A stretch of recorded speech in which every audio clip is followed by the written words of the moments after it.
Il est évident que personne n'aime souffrir. Mais est-ce que la souffrance peut être un vecteur de croissance spirituelle et personnelle? J'aimerais vous inviter à rester des nôtres alors que nous allons discuter de la question avec notre invité, le pasteur Claude Trépanier.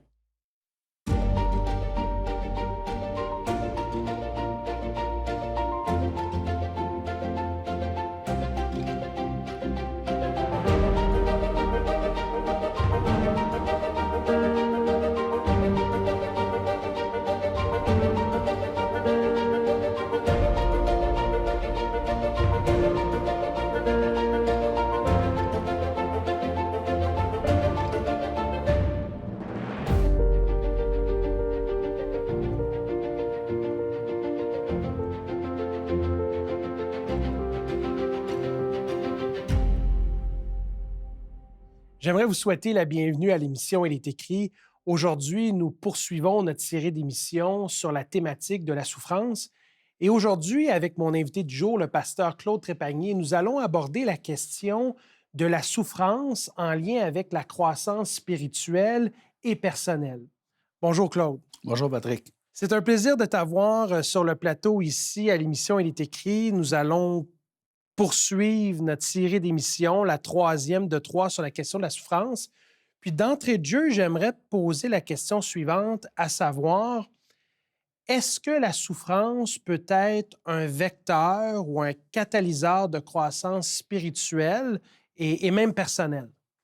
Ben, tout à fait, parce qu'à travers la souffrance, nous viennent des réflexions qui ne nous viendraient pas autrement. À travers la souffrance, on cherche justement à changer cet état d'âme-là qu'on a, qui nous hante, en trouvant des solutions, en demandant souvent à Dieu. Qu'est-ce qui se passe? Qu'est-ce que j'ai fait? Pourquoi suis-je comme ci ou je me sens comme ça? Et de là, à quelque part, parce qu'on cherche, ben, moi, je crois que Dieu est fidèle et il répond. Il répond, mais il répond de diverses façons. Puis évidemment, on est à l'émission Elle est écrite, donc nécessairement, on se réfère à la Bible, on se réfère Absolument. à Dieu.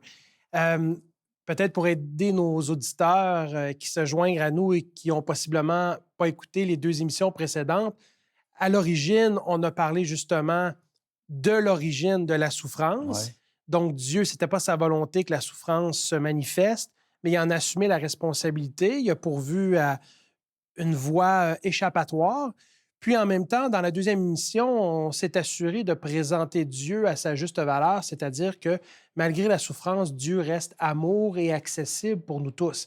Alors aujourd'hui, ce qu'on est en train de dire, c'est que finalement, la souffrance peut nous aider à croître spirituellement et personnellement, mais c'est aussi un outil que Dieu peut utiliser pour nous aider à nous rapprocher de lui. oui, parce qu'on est plus disposé justement à rentrer dans une réflexion spirituelle. La souffrance, non seulement ça fait mal, mais à quelque part, ça nous amène des réflexions, à savoir, est-ce que je souffre pour la bonne raison? Est-ce que je souffre parce que quelque part, il y a quelqu'un qui m'en veut, qui fait en sorte qu'il veut me voir souffrir? Ou bien est-ce que c'est moi qui s'est mis les pieds d'un plat et qui souffre à cause de ma façon d'avoir abordé tel et tel sujet? Oui, parce qu'on peut être l'artisan de nos malheurs par nos Oui, mauvaises exactement. décisions. Dans ce cas-ci, je pense qu'on parle plus d'une situation et je me prends en exemple. Je sais que par moment, je peux avoir la tête très dure et, comme la Bible dit, le cou raide. Mhm. Et Dieu a dû se servir de situations difficiles pour m'aider à avoir des prises de conscience, des moments d'introspection pour être en mesure de comprendre qu'il y avait des choses dans ma vie que je devais adresser et que je devais changer parce que la souffrance que j'avais présentement, c'était rien comparé à celle qui allait venir Mhm. si je continuais à prendre des mauvaises décisions et à avoir un style de vie qui n'était pas conforme aux enseignements de la Bible. Est-ce qu'on pourrait parler de personnages bibliques qui, en fait, ont souffert et Dieu s'est servi de leur souffrance pour les aider à cheminer tant spirituellement que personnellement? Ben, il y en a plusieurs, on ne se le cachera pas. On pense à David, on pense à Samson, mais là, je pense qu'on pourrait regarder surtout à Joseph. Joseph qui euh, par la force des choses, il vient d'une grande famille, ils sont une douzaine, il est l'avant-dernier, les autres sont jaloux de lui parce que son père le met sur un piédestal, lui donne une tunique multicolore. Alors, eux autres, ils disent ça, c'est le préféré de papa. Euh, on est tannés. On est tannés, fait que ils mettent leur frère, justement, Joseph, dans un puits. Ensuite de ça, ils sortent du puits pour le vendre à des Ismaélites. Ils se ramassent en Égypte. Une fois rendus en Égypte, ils pensent que là, finalement, même s'il est esclave, ben, la vie ne sera pas trop dure avec lui. Mais ils rentrent en collision avec une famille, ou un homme et une femme plutôt, qui, un, aime bien sa manière de fonctionner, mais sa femme, elle veut justement, comment je pourrais dire ça? Elle veut avoir la jeunesse de Joseph. Donc, une forme d'intimité qui va à l'encontre du fait qu'elle est déjà en couple. Exact. C'est une histoire qui est fascinante dans la Bible. Puis, si tu me permets d'enchérir, je pense qu'on s'en allait pour dire finalement qu'elle va faire des tentatives d'approche sexuelle à l'égard de Joseph. Puis lui, il va manifester une fin de non-recevoir, sauf qu'il va être faussement accusé d'harcèlement, si on veut, puis il va être emprisonné. Puis il se trouve être en prison, et ce que la Bible nous dit, c'est extraordinaire. C'est extraordinaire, je le dis, parce qu'aujourd'hui, j'ai une compréhension que je n'avais pas autrefois, mais je me souviens avoir lu ça étant plus jeune. Joseph fut en prison et Dieu était avec lui. Alors, moi, je me disais, si Dieu était avec lui, qu'est-ce qu'il faisait en prison? Mais finalement, si tu regardes la fin de l'histoire, il est en prison parce que de là, il va faire en sorte qu'il va rencontrer deux messieurs qui, eux, ont été aussi mis en prison, mais qui étaient auprès du Pharaon. Puis que là, ils ont eu des songes, puis ils se demandent qu'est-ce que ça veut dire, les rêves qu'ils ont eus. Puis Joseph leur explique les songes, puis ça arrive exactement comme lui. Et là, il dit à un des deux qui sort de prison, j'espère que tu ne m'oublieras pas une fois que tu vas être sorti d'ici. Puis là, c'est le Pharaon, qui est le roi d'Égypte, si on veut, qui là, à son tour, a des rêves, puis il est troublé par ces rêves-là.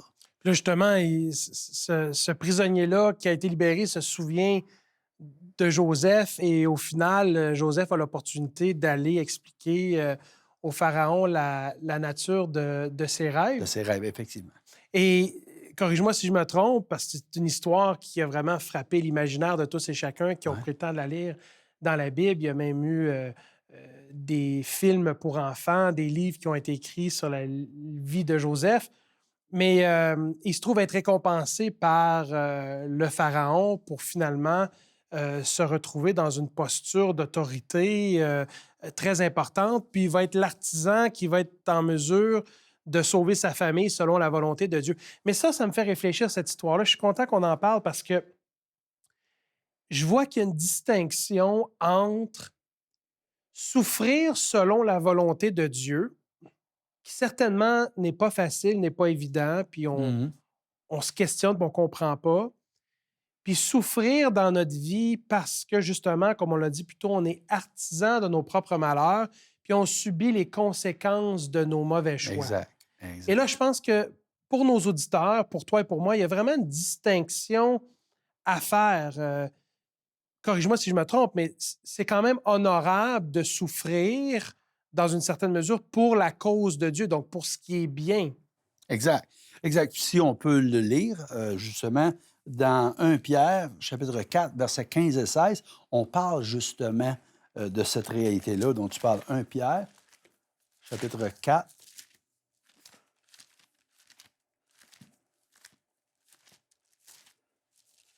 Chapitre 4, versets 15 et 16. On dit que nul de vous ne souffre comme meurtrier, comme voleur, comme malfaiteur ou comme se mêlant des affaires d'autrui. Autrement dit, pour ceux qui ne se mêlent pas de leurs affaires.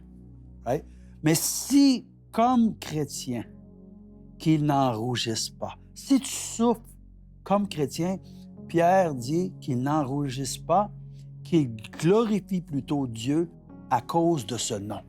Oui, parce qu'il peut nous arriver en tant que chrétien de choisir de faire la bonne chose et il y a beaucoup de mérite de se tenir debout devant ce qui est bon et ce qui est bien, ce qui est moralement attendu ou acceptable, mais c'est sûr que ça ne va pas faire l'affaire de tout le monde, puis c'est possible qu'on en subisse les conséquences. Exact.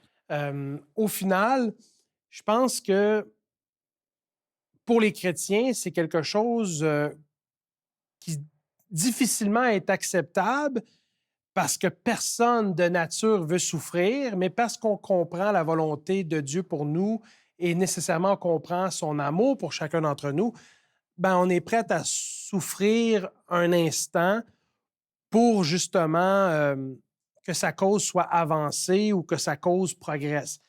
Mais la souffrance qui est difficile à gérer, souvent, c'est la souffrance pour laquelle on n'a aucun contrôle.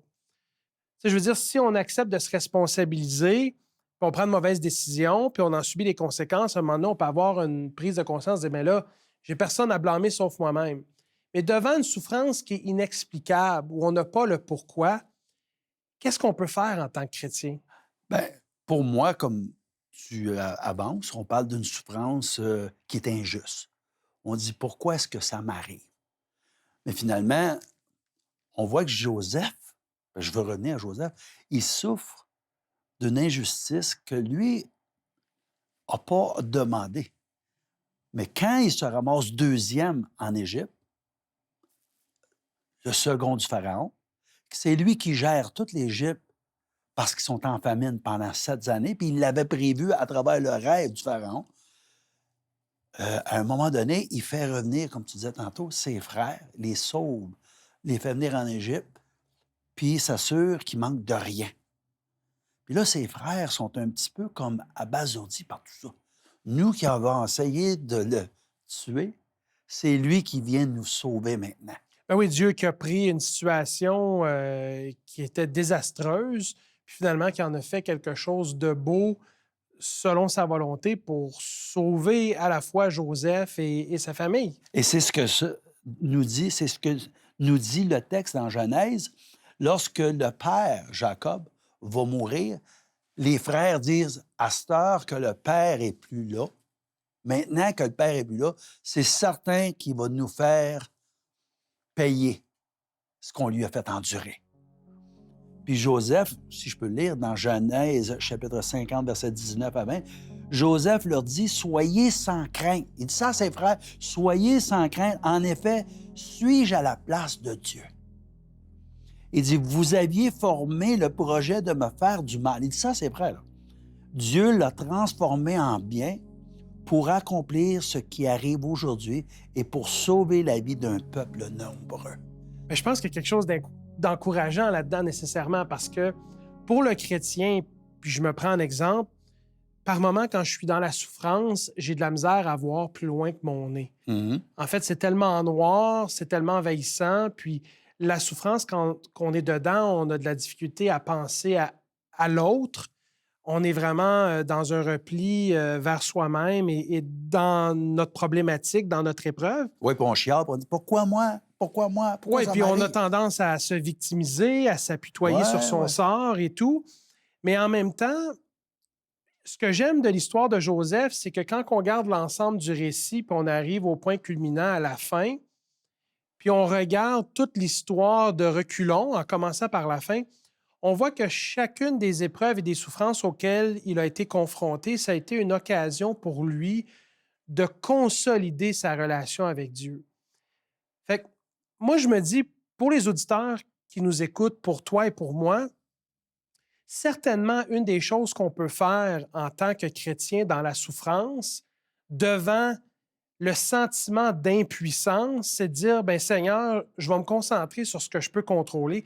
Puis ce que je peux contrôler, c'est à quel point c'est possible pour moi d'être proche de toi dans ma relation. Je ne sais pas si toi, tu le vis de la même façon ou tu le vois de la même façon. Bien, il y a une réalité qui va rejoindre ce que tu dis, c'est que à un moment donné, avec le temps, la maturité, parce que Joseph avait 17 ans lorsqu'il s'est fait vendre, il est rendu à 30 ans Les 13 années qu'il a passées, soit en prison ou à être esclave, le fait réfléchir sur tout ne tourne pas autour de moi.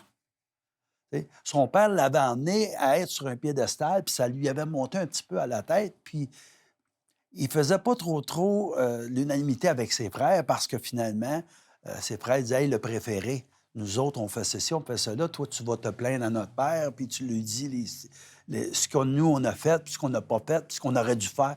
Heu, il devient beaucoup plus, quelqu'un de mature, de tendre, affectif, lorsqu'il dit: «Ça a rien à voir avec vous autres. C'est Dieu qui décide tout». J'aimerais te proposer une lecture sur justement la question de la proximité avec Dieu parce que je pense que c'est une des forces de Joseph et ce qui lui a permis de continuer à persévérer malgré l'injustice, malgré les épreuves et la souffrance qui ont parsemé son chemin jusqu'à ce que Dieu renverse la vapeur et puis lui donne une occasion d'être valorisé selon son projet, là, parce qu'évidemment, Dieu avait un dessein derrière tout ça. Psaume chapitre 34, le verset 18. Psaume 38. Psaume chapitre 34, le verset 18. Oui. Puis dans ce psaume-là, le psalmiste nous écrit: Quand les justes crient, l'Éternel entend et il les délivre de toute leur détresse. Et moi, l'interprétation que je fais de ce texte-là, c'est que le juste, c'est celui qui a choisi une relation d'amitié Ouais. avec Dieu. Puis toutes les fois qu'on est dans la souffrance, puis on prie à Dieu, Dieu nous entend et nous écoute. Puis, excuse, la preuve de ce que tu viens de dire là, c'est le verset suivant. Il dit: «L'Éternel est près de ceux qui ont le cœur brisé et il sauve ceux qui ont l'esprit dans l'abattement». Exactement. Et ça, c'est profondément encourageant de voir le désir de Dieu dans notre souffrance, de s'approcher de nous consoler, nous soutenir, nous encourager, nous garder près de son cœur, près de son amour, en dépit et malgré le fait qu'on est confronté à une épreuve. Là, la question se pose, c'est que on parle beaucoup de nous dans notre souffrance, mais par moments, on a des bonnes passes. On n'est pas Absolument. toujours dans la souffrance. Et ma question, c'est de savoir, ben, qu'est-ce qu'on peut faire d'un point de vue biblique pour ceux autour de nous qui, eux, sont confrontés à de la souffrance? Ben, je pense qu'on a un texte dans Galates, chapitre 6, si je ne me trompe pas. Galates, chapitre 6, le verset 2. Galates 6, verset 2, ça dit: «Portez les fardeaux les uns des autres, et vous accomplirez ainsi la loi du Christ». Donc, la loi d'amour, la loi de vouloir aimer son prochain comme soi-même, ou Jésus de dire: «Aimez-vous les uns les autres comme je vous ai aimé», euh, nous incite à vouloir justement porter les fardeaux les uns les autres. Donc, on a une responsabilité en tant que chrétien de se soutenir mutuellement, Exactement. peu importe les croyances d'autrui, de notre voisin, du membre de notre famille ou autre, de tendre une oreille attentive, d'offrir de l'écoute empathique, du soutien moral. En tant que chrétien, on a même l'opportunité, et j'imagine que ça t'est déjà arrivé par le passé, Mhm. de prier pour certaines personnes qui Absolument. sont dans la difficulté. Puis au final, je pense que dans toute cette question de la souffrance, ce qui m'intrigue le plus, c'est qu'au final, il y a des choses qu'on ne comprendra pas tant qu'on n'est pas avec Dieu pour l'éternité. Mais la chose qu'on peut comprendre et qu'on peut savoir, c'est malgré la souffrance auquel on est confronté, que ce soit toi, moi ou nos auditeurs qui nous écoutent, on a le privilège d'aller auprès de Dieu puis d'avoir cette proximité-là avec lui. Puis, si on peut finir avec un autre texte qui se trouve dans Job, parce qu'on en a parlé dans les autres émissions de Job. Dans Job, le chapitre 6, le verset 14. Tu sais, souvent, celui qui est dans l'Église avec moi, qui est chrétien comme moi, qui souffre, j'ai une facilité à aller vers lui et dire: «Lâche pas, je comprends». Puis, Mais celui qui est dans la rue, qui est itinérant, puis qui ne fait pas ce qu'il est supposé de faire selon mes critères, je suis plus porté à le juger. Mais regarde ce qu'il dit dans Job, au verset 14. Celui qui souffre a droit à la bienveillance de son ami, même quand il abandonnerait la crainte du Tout-Puissant. Même quand il abandonnerait la crainte du Tout, même quand il ne serait plus le chrétien qu'il devrait être, toi, tu devrais prier pour lui. On a une responsabilité morale Exact. devant Dieu de soutenir ceux et celles autour Exact. de nous, dans la mesure du possible, qui sont confrontés à la souffrance. Claude, j'aimerais te remercier d'avoir passé ce moment avec nous sur cette série thématique sur la souffrance. Et puis, je me propose de prier pour nos auditeurs, pour toi et pour moi. Père éternel, nous voulons te remercier pour ce rappel que même si nous ne comprenons pas tout en ce qui concerne la souffrance dans nos vies, tu nous donnes quand même l'opportunité de se rapprocher de toi, car toi-même, par Jésus, tu t'es rapproché de chacun d'entre nous. Viens vers nous, Seigneur, et soutiens-nous et porte-nous dans l'épreuve et dans les difficultés. C'est notre prière au nom du Christ. Amen. Amen.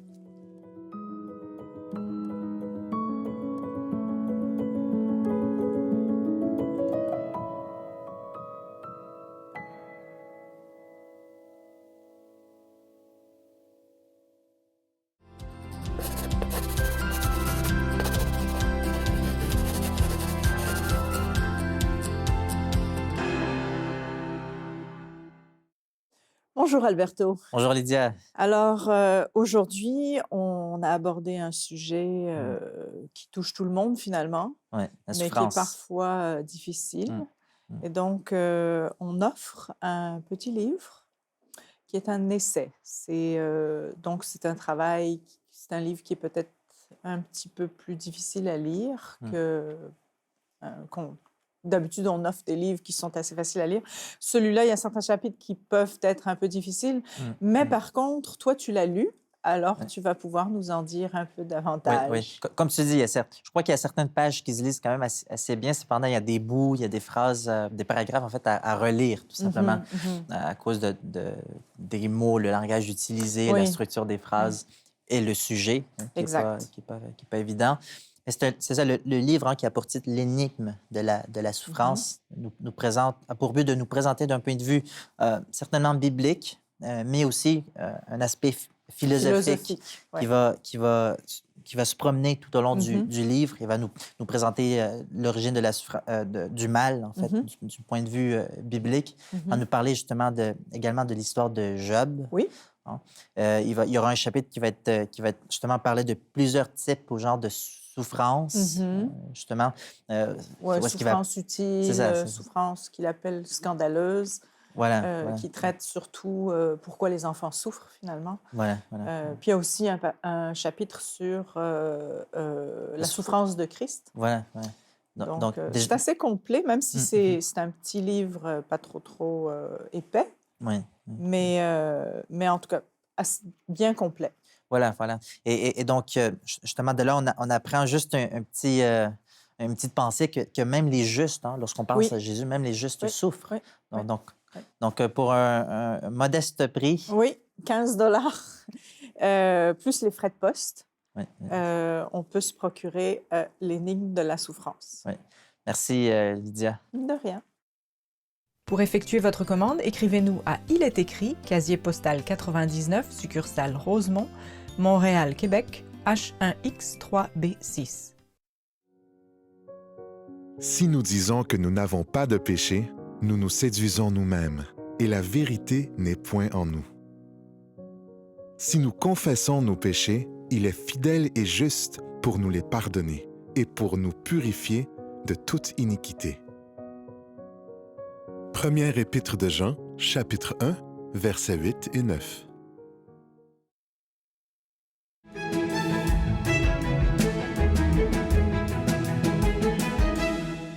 Donc, Lydia, aujourd'hui, lorsqu'on parle de la souffrance, j'aimerais faire le lien avec le groupe de partage que nous avons à Il est écrit. Quel lien tu penses qu'il pourrait exister entre la souffrance et les moi, groupes je de pense que partage? c'est vraiment quelque chose d'important parce que souffrir tout seul, c'est jamais agréable, parce qu'on a l'impression que les souffrances sont beaucoup plus grosses. Mais si on peut rencontrer des gens dans un environnement qui est sécuritaire, si tu veux, puis de partager ce qu'on vit, ce qu'on souffre, on va se rendre compte que finalement, parfois, on n'est pas tout seul à souffrir des mêmes choses. Donc, on peut s'encourager mutuellement, on peut prier ensemble et tout ça. Donc, c'est un bon... Les groupes de partage, ça apporte énormément de soutien, même pas au niveau social, mais aussi émotionnel et autres, que les gens... qu'on peut... toi, tu le sais, tu animes des groupes comme ça. Oui, donc, oui, je passe... durant la semaine, je peux rencontrer différentes personnes et être encouragé. Des moments où est-ce que je me sens seul, je suis triste parce qu'il y a X, Y qui arrive dans ma vie. Et dans le groupe de partage, je sais qu'il y a d'autres personnes qui cherchent mon bien-être, qui vont prier pour moi, qui vont m'encourager. Et ça, c'est très positif pour quelqu'un qui souffre, justement, qui peut se sentir seul ou même abandonné. Et donc, dans nos groupes de partage, c'est pour ça que nous en avons un tout petit peu partout au Québec. On veut encore en avoir davantage. Donc, si on a des personnes qui sont intéressées, ils peuvent nous contacter. Ainsi, les gens peuvent participer à un groupe de partage spirituel, aussi, mais relationnel, émotionnel. Donc, ils peuvent nous contacter par téléphone ou via le site web. Pas de souci. Voilà. On va les orienter où il faut. Voilà, c'est ça. S'ils ont des questions, on peut y répondre. Tout à fait. Et sur le site Internet, justement, groupe de partage, ils vont trouver énormément d'informations à ce sujet. Donc, on les encourage à pouvoir partager cette souffrance et commencer à guérir, justement, pour ceux et celles qui souffrent. C'est le processus de guérison avec les autres, oui. Voilà. Merci, Lydia. Ça me fait plaisir. Je lève les yeux vers les montagnes. D'où me viendra le secours? Le secours me vient du Seigneur, qui fait le ciel et la terre. Psaume chapitre 121, versets 1 et 2. Souviens-toi du jour du repos pour le sanctifier. Tu travailleras 6 jours et tu feras tout ton ouvrage. Mais le 7e jour est le jour du repos de l'Éternel, ton Dieu. Exode chapitre 20, versets 8 à 10.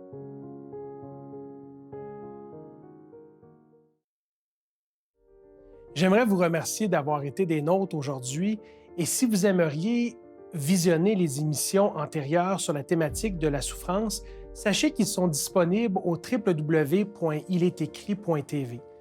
Du même coup, j'aimerais vous inviter à vous procurer l'offre du jour car j'en suis convaincu celle-ci vous fera un grand bien. Et souvenez-vous, il est écrit, l'homme ne vivra pas de pain seulement, mais de toute parole qui sort de la bouche de Dieu.